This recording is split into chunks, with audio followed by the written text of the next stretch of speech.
Rafael Domingos is a black belt world champion. Then you have me, a brand new brown belt. Yeah, I don't see how I can possibly lose.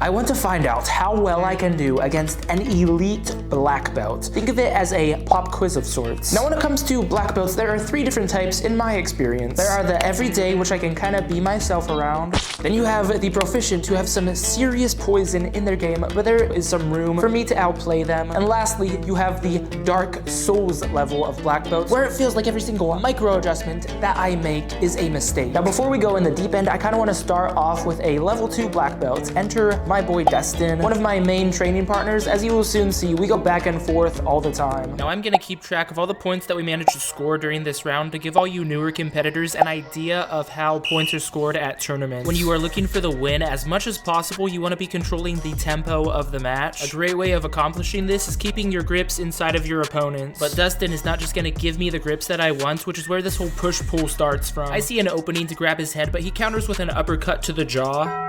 But God gave me a massive jaw for a reason, as Dustin soon finds out. I decide to go for a half-baked guard pull, looking to attack his right arm, but he's able to posture up, so I bail on it, as I do not have enough control of the situation here. Since we're very closely matched, the smallest mistake that either of us makes could snowball very quickly, which is why we're both being pretty cautious here. Until I decide to send it on a shin-up armbar attack, which goes pretty badly for me. Out of the scramble, I grab his leg, looking to turn into him, but he hits a roll, which places him behind my back as he traps my arm with his leg. From here, he wants to get his chest behind my shoulder blades, which is why I'm trying to flatten my body on the mats to keep him from getting underneath me. He's got a pretty solid grip on my left wrist and right arm, which is keeping me from turning into him. But I have a little trick here where I grab my thigh, walking my legs down to his. This allows me to walk my shoulders a little higher, which gives me enough space to pull my arm out of his legs. But before I can turn into him, he posts on his head, which allows him to pop up, almost passing into mount. But because I'm already on my side, I'm able to clamp down on his ankle, putting him back in my half guard. When you're about to have your guard pass, sometimes it just takes a little bit of extra effort to keep it from happening, as opposed to letting them pass, and now you have to fight out of side control. Dustin's doing a good job by walking his way over me, keeping my shoulders flat on the mat, but I use this 2-on-1 frame to wiggle enough space to put in my top butterfly hook. And as I look for a sweep attempt, he backs up, which allows me to get both my feet in front of me. He's clearly not vibing with my grips, so he decides to stand up. As he looks for a standing pass, I put him in a deep De La Riva, hooking his hip and ankle. This would usually give me the space I need to get him back in front of me again, but since he's pushing into me, I chop out his base. I then look to pop up, but he decides to pull guard. In a tournament setting, this would generally count as a sweep. To avoid this, all you have to do is break the engagement before you decide to pull guard. I'm trying to backstep, getting past his guard. However, he's got a death grip on my cankle, which is keeping me from pulling out, just like your mom was last night, actually.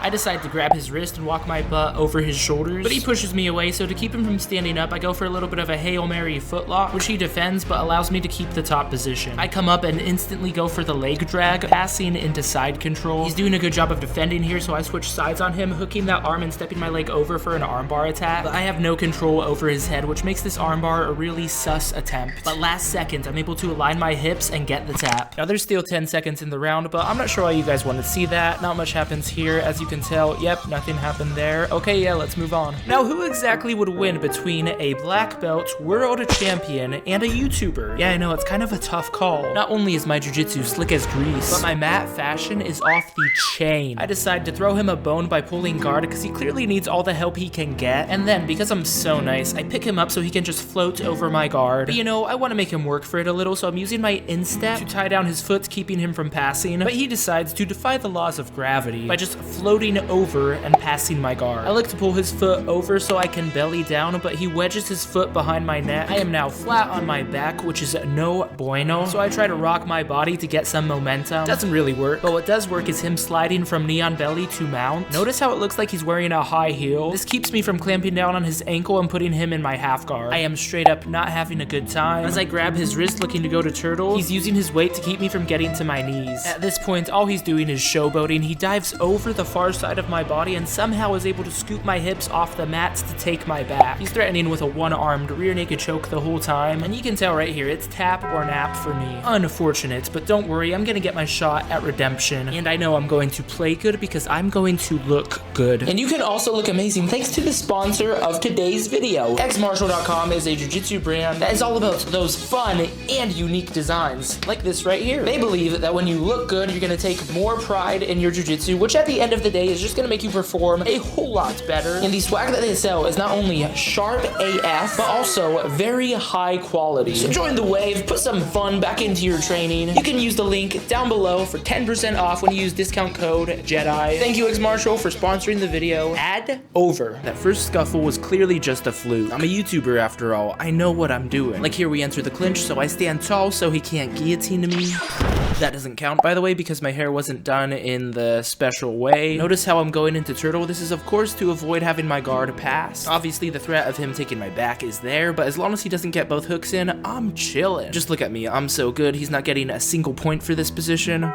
Okay, I call hacks. Notice how his choking arm is coming in at a little bit of a side angle. This can be a very dangerous variant of the traditional rear naked choke, as not many people are prepared for it. Oh, but don't you worry, I've got a plan. Boom, change levels for a head on the outside single leg. We both immediately go offensive. As I'm looking to circle to my right, passing his guard, he sits forward at an angle, posting on his elbow. This right here affords him the space that he needs to retain guard. I recenter myself, but as I'm looking for a pass, he uses this 2-on-1 to keep me from controlling his upper body. This lets him shoot himself under my hips into deep half guard. He's about to pop up for a sweep, so I hook his leg and switch to the other side. I like to put my butt on his shoulders and pull my leg out, but notice how he is stepping on the top of my foot with his very small detail, but keeps me trapped. And as I shift my weight, he pushes, kicks, and pops up for the sweep. To keep me from sweeping him back, he's dropping his hips low, and you can see he's got a tight crossface on my neck. However, I am able to put him in my half guard. He's looking to put his weight high over my shoulders, but I'm able to make some space for myself, keeping him from getting the guard pass. He gets up to his feet and instantly switches sides on me. Notice how low his hips are on my body. This is keeping me from going into turtle, and he decides to grab this crossface to give him even more control. He steps over and gets up to 1 foot, which makes me think he wants my back. So I'm really getting on my side, pushing off on his knee with both my hands. I really want to make space to put him back in my guard, and it actually works. He backs up, but then he decides he's gonna smash my hips so that he can circle to the side. And it's about to get a lot worse. He puts me in a tight Kimura attack, but I know if I pick my head off of the mat whenever he tries to crank it, I have a shot of getting out of this. He decides to switch up his grips on me, looking for a straight arm lock, but with a little bit of elbow grease and perseverance, I am able to pull myself out of that. Next, I walk back on my shoulders and push off on his elbow, but he decides he's gonna grab my hip and get some of that chest-to-chest pressure going. It's not looking too good for your boy here. At least I have his leg in my half guard, but he has my right arm pinned to my neck, and using his leg that is in my half guard, he sits underneath me and takes my